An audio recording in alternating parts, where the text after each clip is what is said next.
All right. Hey, folks. So today I want to speak about my recent fat loss phase. I completed a 20-week fat loss phase, and I've been in maintenance since then. I want to speak to you a bit about the mentality around that, why I did it, what my process was, and what are my plans for the future. I think you'll find it interesting, but also maybe applicable for your own lives, because I'd say it was fairly non-traditional. So maybe it'll provide a different perspective on your fat loss journey. Okay, so let's go into that. But before that, as usual, thank you for making it onto my channel. I'm Faz, my channel Fazlifts. I talk about getting jacked a couple of times a week. So if you like that kind of thing, tune in, drop a comment. I will say hello if you're new and try and answer a few questions as well. For my returning subscribers, thank you so much. I say that every video. And if you're getting tired of that, I don't care. I will carry on doing my job here and provide you guys with content, and you carry on doing your bit, pushing the algorithm, write the comments, hit the likes. And also I do offer coaching and a range of other services. So if you're interested in something, but maybe even if you're not sure what yet, just get in touch. There's a link in the description. Let me know what your goals are and your time frame, budget, and I can sort of help direct you to a particular service that I do offer. Okay. All right. So getting into it, I guess the best place to start is, why did I cut? Well, I cut because for the last 4 or 5 years, I've been doing fairly traditional bulking and cutting cycles. Okay. And I'd gotten to the point last year where I'd hit 95 kilos. And really, I felt I was pretty tapped out in terms of muscle that I was gaining. I wasn't really getting that much stronger in the gym, surprisingly. And I was getting just a little bit too heavy for my own liking. So I thought, right, it's time to cut it down. I think it was a full 10 months of bulking, or at least 10 to 12 months of bulking. So I thought, right, you know what? I've done enough. Time to cut. Let's get going. I mean, I will say I actually felt pretty good at 95 kilos. I was doing cardio every single day, 30 minutes, and walking around, even though I was heavy, I felt great. So it was probably the best I had felt at that weight, which was very encouraging, So it's cool. But I would say it wasn't a sudden decision to cut. It came after a while.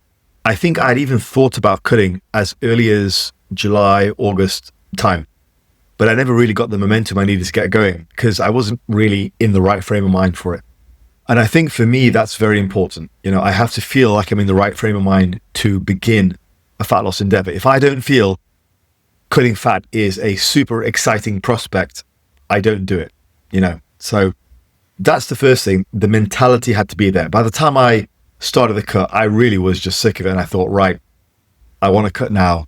Let's get it done. Now, the second thing to talk about is what I didn't do. So for this cut, and really probably for the last about 4 or 5 years, I haven't tracked macros. I just don't bother anymore. Now, bear in mind, this is coming from a guy who actually tracked macros and calories for the first time in the year 2000. That was about 5 years before MyFitnessPal was even a thing. Really wasn't a very common thing to do back then, tracking macros. In fact, most pro bodybuilders were not dealing with macros back then at all. The first guys to do the macro approach in terms of pro bodybuilding was probably Lee Labrada, I heard, and obviously Dorian Yates in the 90s. And then it kind of caught on with other bodybuilders, and then it dripped down into the mainstream, as is what normally happens. But no, I was one of the first guys who did start to count calories. I felt like I needed an edge back then when I was 18 years old, and I did. And I specifically remember I would add up the macros on a calculator, one of those old pocket calculators, and I would write the macros at the end of every day on a calendar I had tacked on my bedroom. So really, really sort of old school way of doing things. But anyway, right now, I don't track calories. I don't track macros.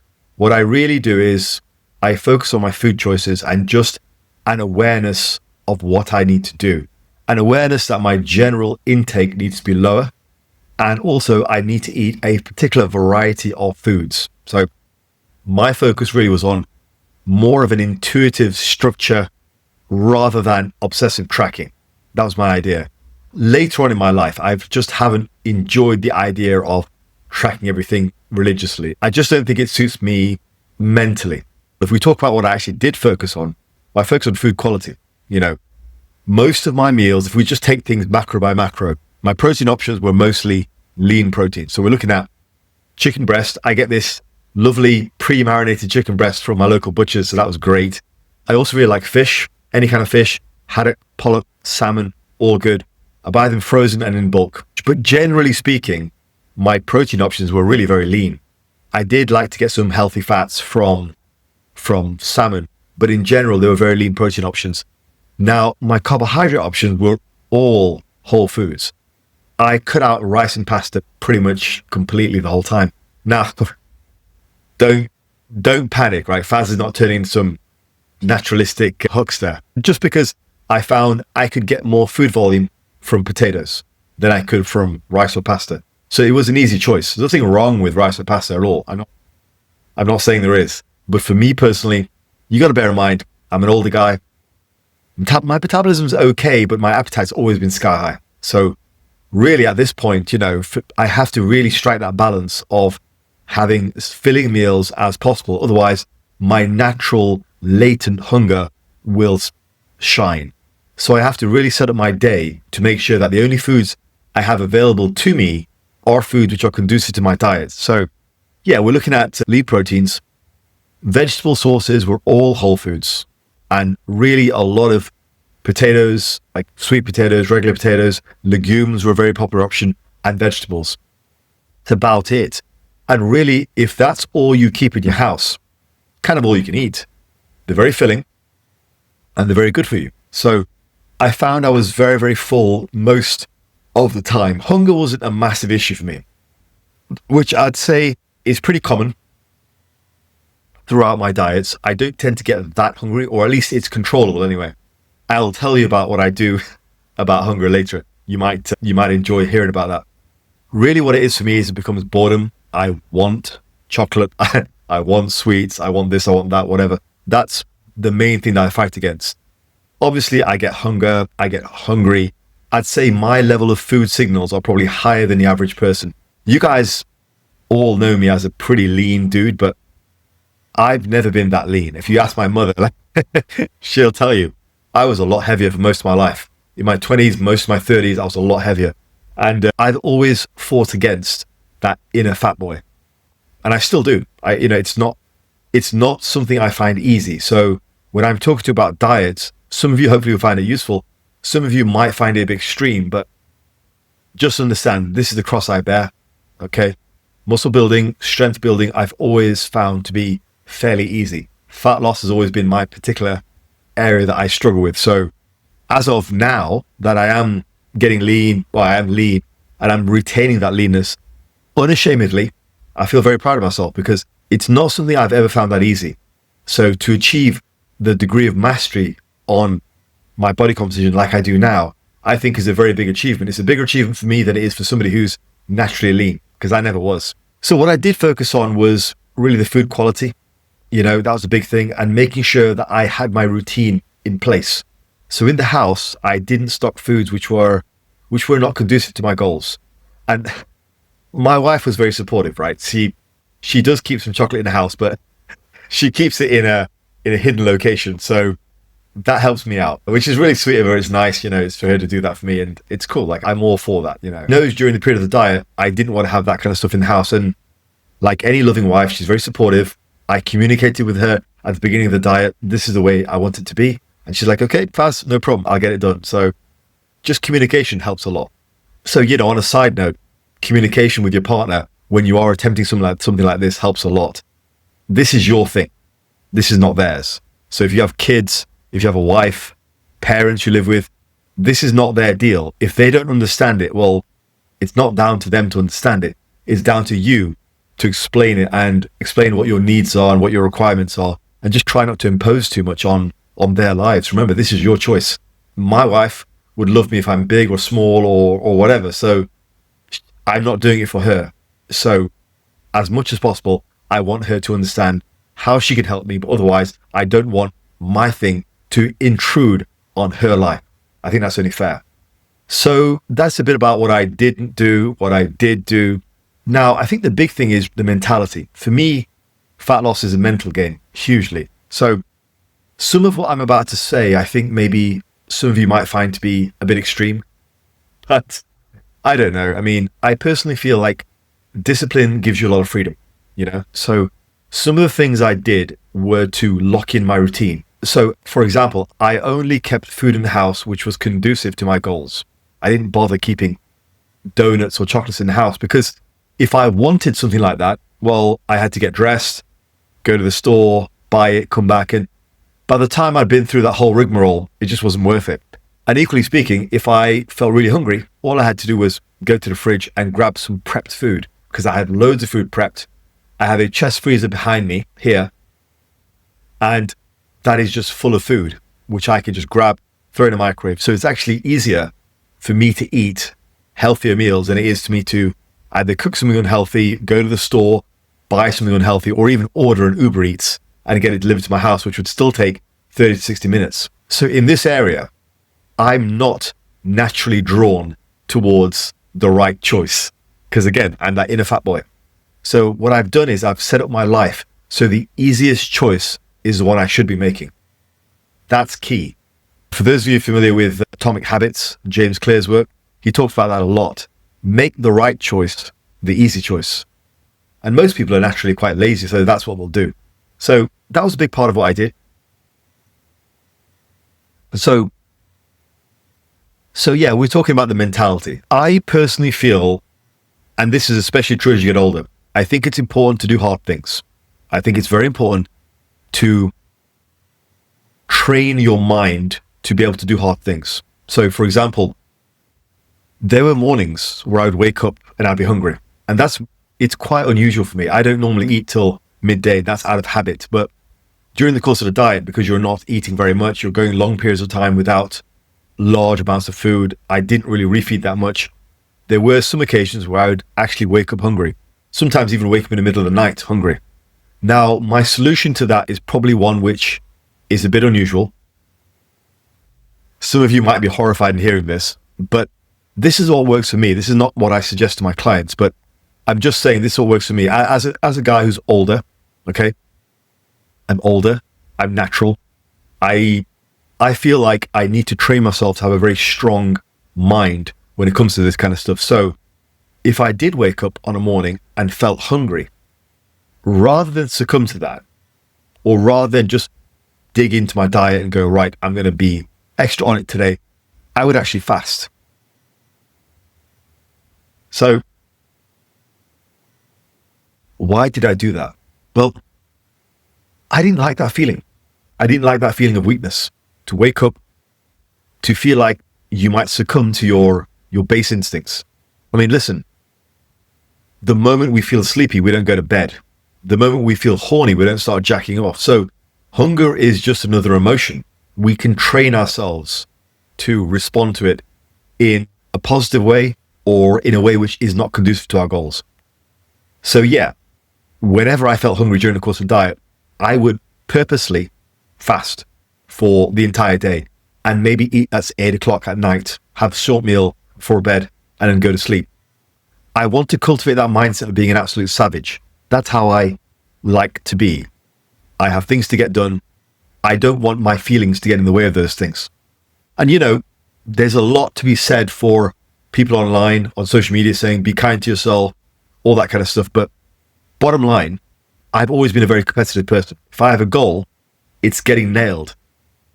Until things get really bad, then, you know, I will reevaluate. But for the diet, if I wake up hungry on any given Wednesday, midweek, I don't want to succumb to those feelings. I also don't want to feel like I'm fighting them all day. I want to say, right, I'm taking charge. It's a mental thing, really. It's about feeling in control. I'm taking charge of the situation. Not only are we going to not struggle against hunger, but I'm going to take charge of the situation and I'm going to actually fast. And I'm going to control that side of me. So that was my strategy for dealing with things. I wanted to take the hard way out almost every time.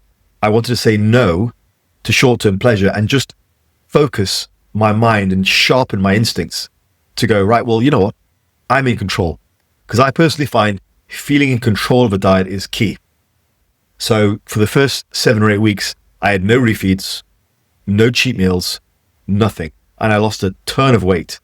And a lot of it was down to this mentality of just going hard and cultivating that mentality of going, right, take the bull by the horns, just get it done.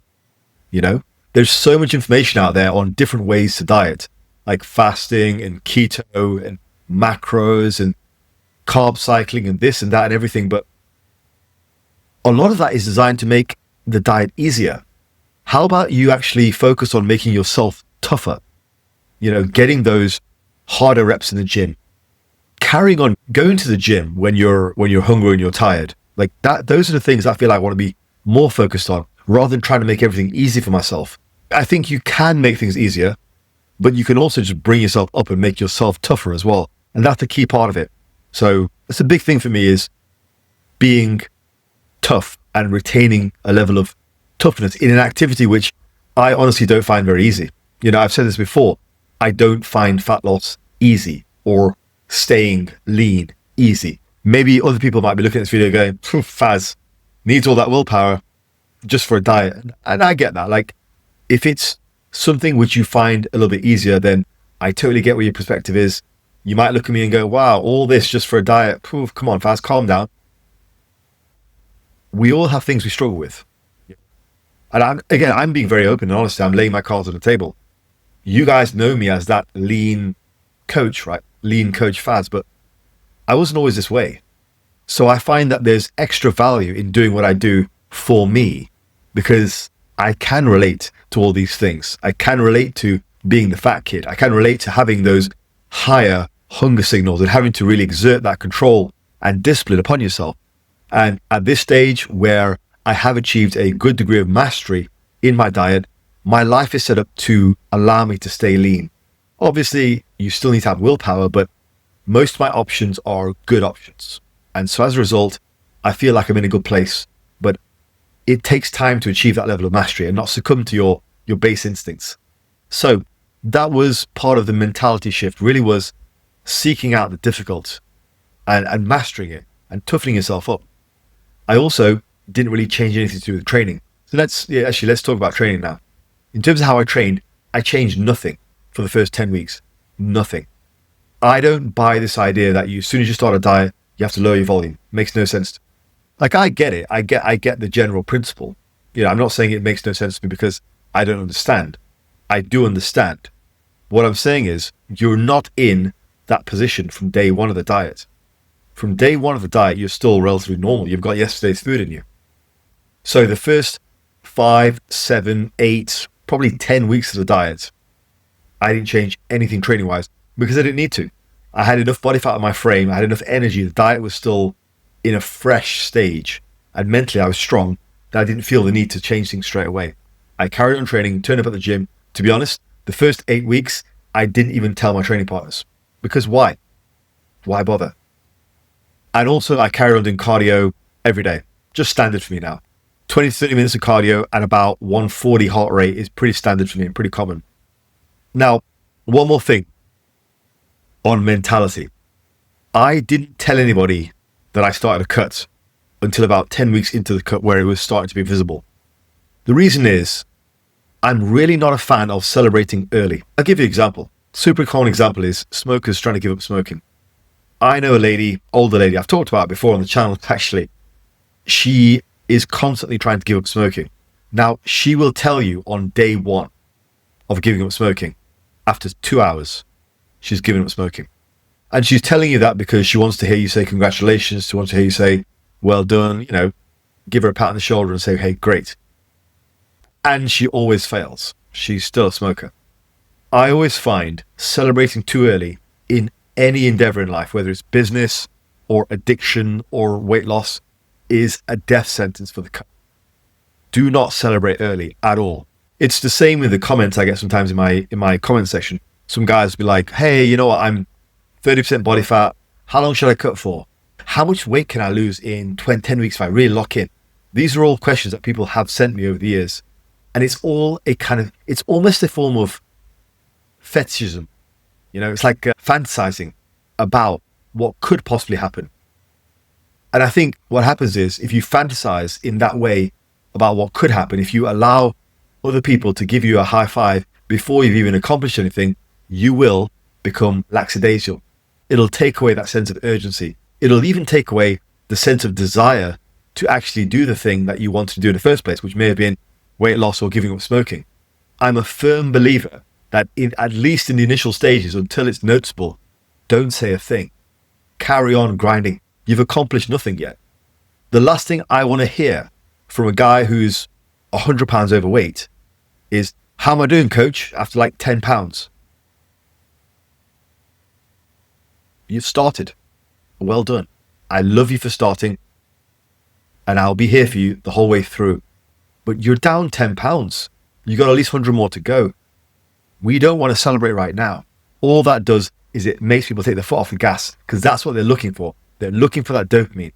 It's the same with smoking, the same with this diet. So I did not allow myself any of that at all. I didn't feel sorry for myself. I didn't allow my training partners to know, because I know they would have treated me differently. They would have loaded the weights for me. They would have taken it easy on me. I don't want that. I don't want that, because I've got nothing to celebrate for yet. I'm going to wait until it's actually noticeable. And they'll be like, yeah, you know what? I was dieting for 10 weeks. Okay, cool. Now we're here. We're somewhere now. Now we're in the business end of the diet. We've actually accomplished something. And we've got the confidence of a backlog of great successful weeks. You don't do that on day one or week one or month one. It's the death sentence for hard goals. And I think that's especially true for things you find difficult, like this lady with the giving up smoking. But anyway, yeah, that was a bit on the mentality thing. So anyway, moving into the second half of the diet. So I was about 10 weeks in to the cut. I had already dropped about 15 kilos. So the initial fast weight loss was all accomplished in 10 weeks. Got down to about 80 kilos. Looked pretty good. Reasonable. I always look good at about 80. Now, I wanted to get leaner this time. So I wanted to go down even further and cut down to an area where I don't normally delve into. So for perspective, 80 kilos is just under 180 pounds, like about 178. I'm 5'11" for reference. I decided to cut down further, and I thought, you know what? I'm going to take an additional 10 weeks and really cut deep, because that's how things should go. Your diet should always be comprised of two diets, essentially. One is the pre-diet to get you into a reasonable range. And then there's the final part of the diet, which gets you into a very lean range. I mean, this is assuming you want to get really lean. For a lot of people, you're going to be fine just doing that first phase, then going onto a beach or whatever. I wanted to get extra lean this time. So I knew the last few kilos had to be done slowly. The first few kilos, you can do them nice and fast. So I dropped all in all 15 kilos fast, and then an additional 5 or 6 kilos, which were slower and took an additional 10 weeks. So there wasn't really anything different that happened in the final 10 weeks. I had to go just as hard. It's just that the weight loss slowed. And that's something which you guys should bear in mind, especially if you have a lot of weight to lose. In the initial stages, your progress will be faster. So you might lose 1-2 kilos per week, and that's fine. Towards the end, just by the way the body works in genetically average people, your weight loss will be slower. And that's normal. I knew that. And I was just comfortable with doing the thing and trusting the process. I did that for long enough, took about 10 weeks, and I thought, you know what, I'm done. So now let's talk a bit about why I stopped. Because there were definite reasons why I stopped. So I think, looking at the pictures, I think I'm about 8% body fat. This is what I would fairly accurately, with my, my experience, say. Looking at the very last pictures that I took right on the cusp of when I was about 74 kilos, I'd say I was 8% body fat. So I wouldn't say I was absolutely ultra shredded. I could have maybe got down to 6. 6 is, I would say, the leanest anybody can get. 6 is like IFBB Pro leanness on stage. Your Hadi Choopan level leanness. So I think I was about 8, but that was enough for me. At that point, for the final 2 or 3 weeks, there were a few things which were starting to become worrying. The first one was a complete loss of libido. Just completely gone. Luckily for me, my wife, she's a very understanding woman. I talked to her about it, and she was like, nope, no worries, totally understand. She's been there before. She understands how this works, and she was fine with that. But I was worried because, I'll be honest, guys, just speaking really candidly, at my age, which libido goes, there is a bit of a concern. Like, is it going to come back? I do feel like my natural testosterone levels have come down over the years since I was mid-30s. Some guys, they can keep it all until their 50s or 60s. I feel like mine has come down a bit. So there is a sense of paranoia there that if I lose my libido, is it going to come back? And I've always been blessed to have a pretty good libido, my whole life. But it went completely, for the last 2 weeks. And there was a sense of worry. There was a sense of, well, I'm older now. My test levels are down. Will it come back? So it was worrying. And that was one of the contributing factors that I had to sort of say, well, let's just call the diet here. I mean, it is normal, of course, but when you're on a diet that hard, your test levels will go down. And that's kind of the concern for me. I thought, well, I don't want to do any damage here. So nothing for most of you guys to worry about, because most of you are young, but if you're my age and doing this kind of stuff, then maybe it's more of a concern. But anyway, that was the first concern. The second thing was just the sheer level of fatigue, which was exacerbated by a lack of sleep. So the last couple of weeks, sleep was a problem, definitely. Wasn't sleeping that well. And as a result, energy levels were awful. Training energy was terrible as well. The last 2 weeks, I was really hemorrhaging strength in the gym. Just really everything kind of went to pot at that point. I feel like testosterone levels probably crashed. Body just wasn't liking where it was at that point. But up until that point, I was doing great. Things were nice. I even gained strength during the first 10 weeks of the diet. But I'd say the last 2 weeks of the 20 weeks were probably the worst, and were a good indication that, it's time to stop. So that was why I stopped. In terms of what I would have done differently, if anything, probably not much, to be honest. I thought the cut, for what it was, went pretty well. I wouldn't track next time. I don't think that's valid for me. I don't think I needed to. I wouldn't have ended the cut any earlier either. I think 8% was good. And I gave that extra 2 weeks at the end just to be sure that I was ready to call it a day. Because, sometimes you have a weekend refeed and you feel okay, or you just have a good night's sleep and you feel okay. But after 2 weeks of all those symptoms, I thought, now's the time to call it a day. So I don't think if I did it again, I would have exited any earlier. I handled it very well. So in terms of where to go here, well, here's where I'm now going to approach things differently than I have done the last 5 years. And to be honest, differently to how I've done it the last 25 years or 26 years. I'm not going to be bulking at this point. I am looking to mostly maintain. Now, don't get me wrong. I'm not going to be able to maintain 8% body fat. That's crazy. But I want to find a reasonable place that I can sit and have good libido, good energy, eat enough food that I can have good training, and just see what is the minimum weight I need for that. Right now, I've been maintaining since the end of the cut. So the cut finished about 6 weeks ago. I've been kind of maintaining since then. I'm roughly about 78 kilos in the morning. So I'm about 4 kilos up from where I was. Now, some of that is I added creatine back in. The other thing I did was, I ate more food, obviously. So there's more fullness there. It's probably more water as well.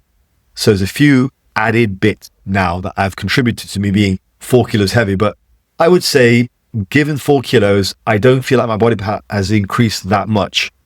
I'm possibly 10-ish now, maybe. So whether this is sustainable or not, we're going to see. Okay. If I have to take my body weight up to 80 kilos, then that's also on the cards.